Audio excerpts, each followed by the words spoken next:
Hello friends, welcome back to our channel. After a very long time मैं फिर से अपना एक नया वीडियो लेकर आई हूँ।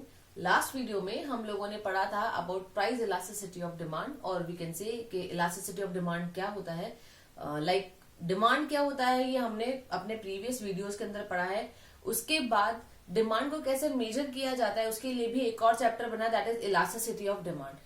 अब इलास्टिसिटी ऑफ डिमांड को कैलकुलेट कैसे करते हैं वो हम आज के वीडियो में पढ़ेंगे, तो वीडियो को देखना मत भूलिएगा। So back to the topic. हमारा आज का जो टॉपिक है that is methods of measuring PED. PED का मतलब है प्राइस इलास्टिसिटी ऑफ डिमांड। ये शॉर्ट फॉर्म होता है, तो जब आप कैलकुलेशन करेंगे तो कैलकुलेशन में पीईडी लिखा जाता है, तो इस बात का ध्यान रखिएगा।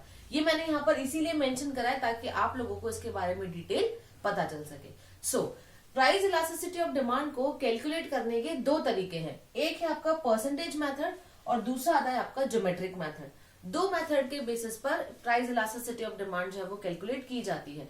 नाउ परसेंटेज मेथड बेसिकली क्या होता है, as the name is percentage, तो जाहिर सी बात है परसेंटेज बेसिस पर ही कैलकुलेट किया जाता होगा, लेकिन आंसर परसेंटेज में नहीं आता, ये बात ध्यान रखिएगा। ये चीज नोट करने वाली है, क्योंकि फॉर्मूला क्या होगा इसका, percentage change in quantity demanded upon percentage change in price. जो भी चीज का प्राइस चेंज हो रहा है और जो क्वांटिटी में चेंज आ रहा है उसको अगर आप परसेंटेज बेस पे निकाल के करते हैं तो ये वाला मेथड यूज किया जाता है। वैसे मैं आप लोगों को एक चीज बता दूं कि 12th के जो सिलेबस है, चाहे आरबीएसई का हो चाहे सीबीएसई का हो, ये जो मेथड है ये इंपॉर्टेंट है। यही मेथड ज्यादा पूछा जाता है और इससे रिलेटेड प्रैक्टिकल क्वेश्चंस एग्जाम में आते ही आते हैं, तो इस बात का ध्यान रखिएगा और मेथड को अच्छे से समझिएगा। चाहे आपको वीडियो 2 बार देखना पड़े, लेकिन मेथड समझ में आना बहुत जरूरी है। So back to the topic. तो ये था हमारा percentage change in quantity demanded and percentage change in price. ये तो हो गया जब आपको क्वेश्चन में परसेंटेज दे रखा हो।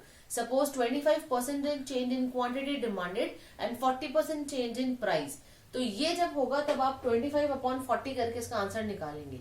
अगर मान लीजिए आपको न्यूमेरिकल फॉर्म में क्वेश्चन दे रखा है तो कैसे करेंगे, फिर आते हैं हम अपने सेकेंड फॉर्मूले पे, दैट इज डेल्टा क्यू। इस ट्राइंगल को डेल्टा बोला जाएगा, आई होप आप सबको पता होगा। So delta Q upon delta P into P upon Q. Delta Q क्या है, change in quantity, delta P change in price, P initial price and Q initial quantity.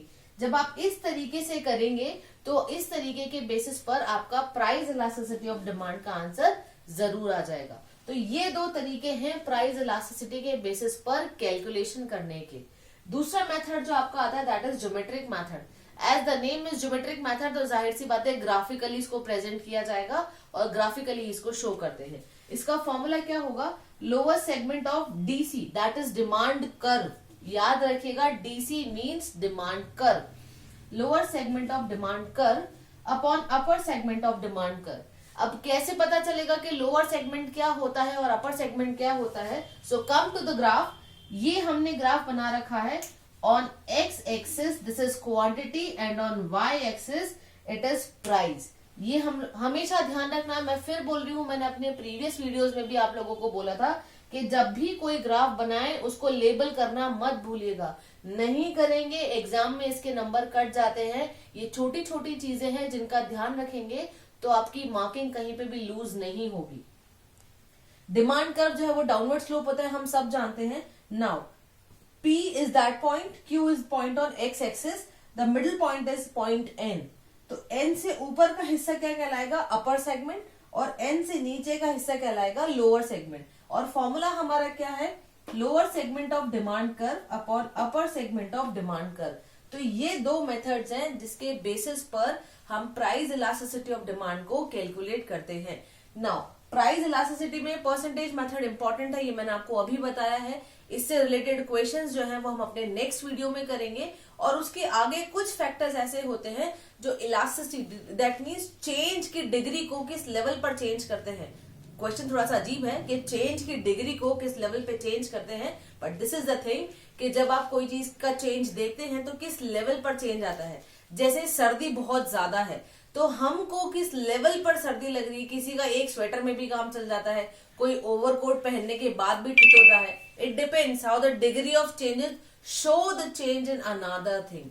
एक चेंज की वजह से दूसरी चीजों में कितना चेंज आता है, यही एक टॉपिक है जो हम अपने नेक्स्ट वीडियो में पढ़ेंगे। So please please and please in videos को लाइक कीजिए, शेयर कीजिए और सब्सक्राइब कीजिए। And one more thing, subscribe करने का कोई भी चार्ज नहीं होता है।